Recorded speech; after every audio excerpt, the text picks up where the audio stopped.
Paris থেকে সোজা কলকাতায় আমাদের প্রতিযোগিতায় শিল্পী রুদ্রদেব।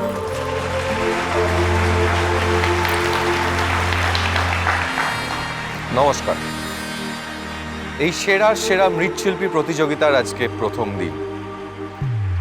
আজকের দিনটা আমার কাছে খুব ইমোশনাল।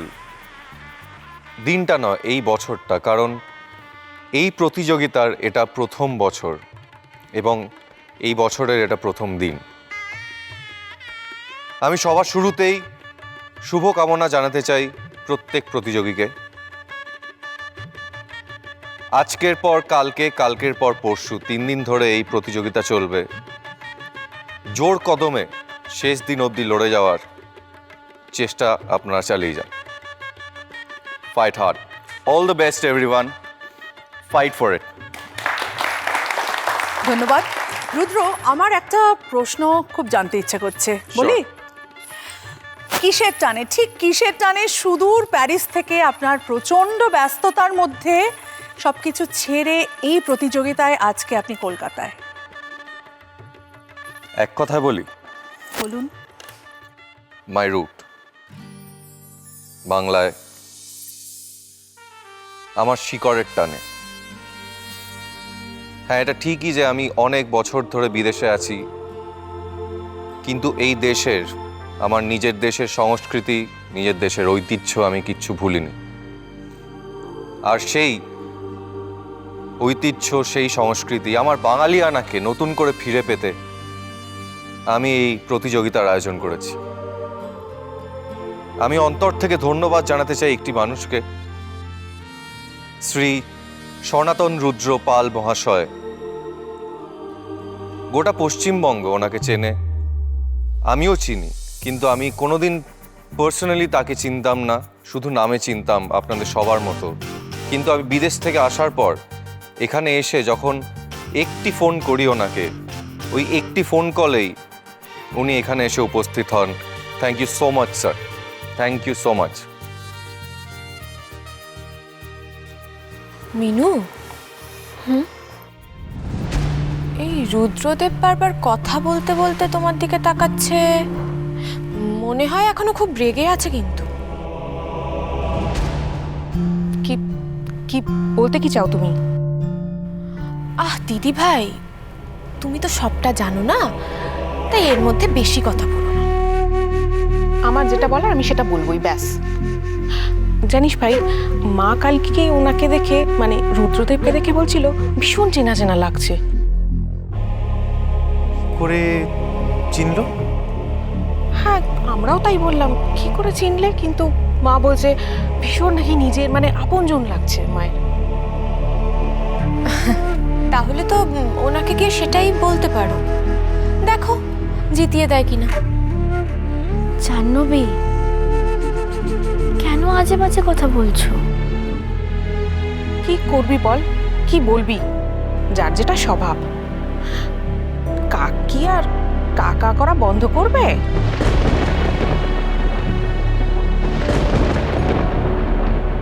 কি? না না, তুমি আমাকে কাক বললে? How dare you! Som, Som, দেখেছো? দেখো। বাহ, তোর থামবি? একটু পরে কম্পিটিশন স্টার্ট হয়ে যাবে, টেনশন হচ্ছে আমার। তোরা যত রকমের আজে বাজে কথা বলছিস। হ্যাঁ, রুদ্রদেব বাবু তো এক্ষুনি প্রতিযোগিতার নিয়ম বলবেন।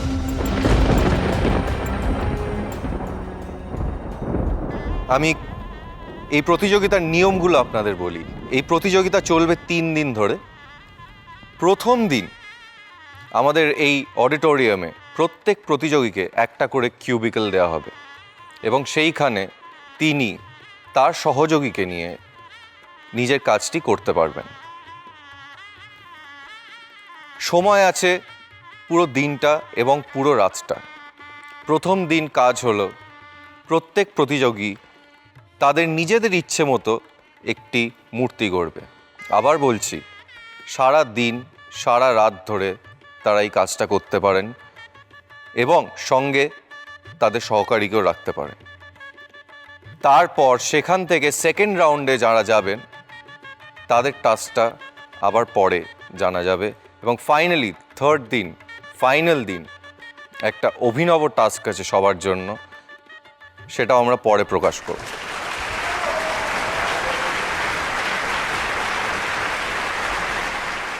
এ বাবা, এখনই তো সব কিছু বলে দিলে হয়, তখন কে জানে কি টাস্ক দেবে, তখন কি কাণ্ড দাঁড়াবে ভগবান জানে। আরে প্রচুর নার্ভাস লাগছে, কেন বুঝতে পারছি না। তুমি এত নার্ভাস কেন হচ্ছ? একদম টেনশন নিও না। আরে বাবা, আমি তো আছি নাকি। ধন্যবাদ। প্রথম দিনের প্রতিযোগিতা আমাদের সকলের তরফ থেকে সব প্রতিযোগীদের জন্য রয়েছে best of luck. All the very best to all of you. এবার সময় একটা ছোট্ট ব্রেকের। আমাদের মাননীয় বিচারক মণ্ডলী একটা ছোট্ট বিশ্রামের বিরতি নেবেন, তারা ডিনার করতে যাবেন। আপনারা কিন্তু কোথাও যাবেন না, কারণ আমরা ফিরে আসছি একটা ছোট্ট ব্রেকের পর।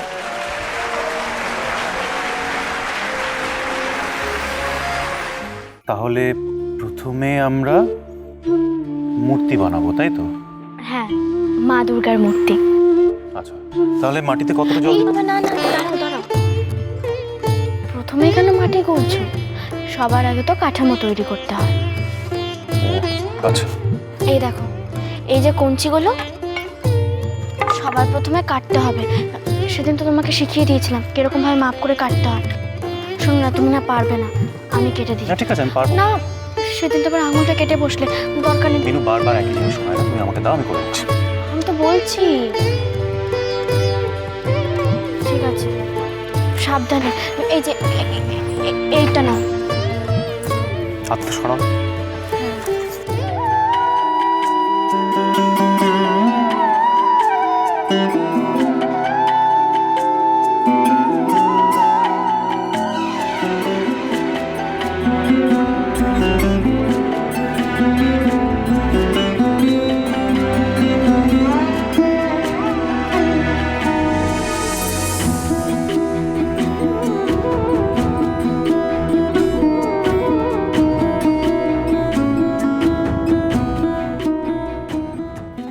সোমমিনুকে একসাথে কি সুন্দর দেখতে লাগছে, তাই না? সোম, কাম অন, বি ফাস্ট। আরে বাবা, তাড়াতাড়ি করো, দেরি হয়ে যাচ্ছে কিন্তু।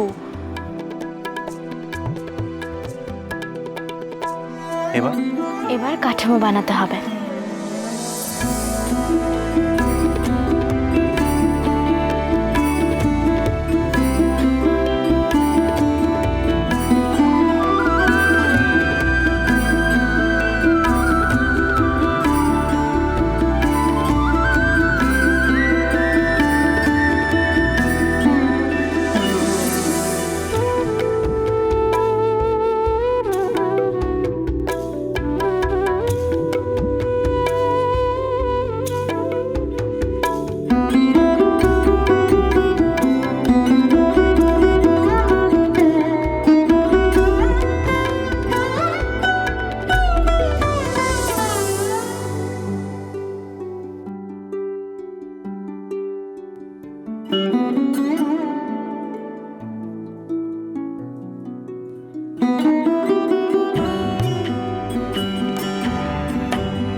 কাজটা বন্ধ করুন।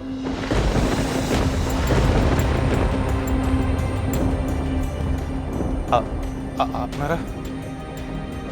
সোমনাথ পাল, আপনাকে তো উনি শুধু অ্যাসিস্ট করছেন না, আমরা তো পুরো দেখলাম যে উনিই কাজটা করছেন।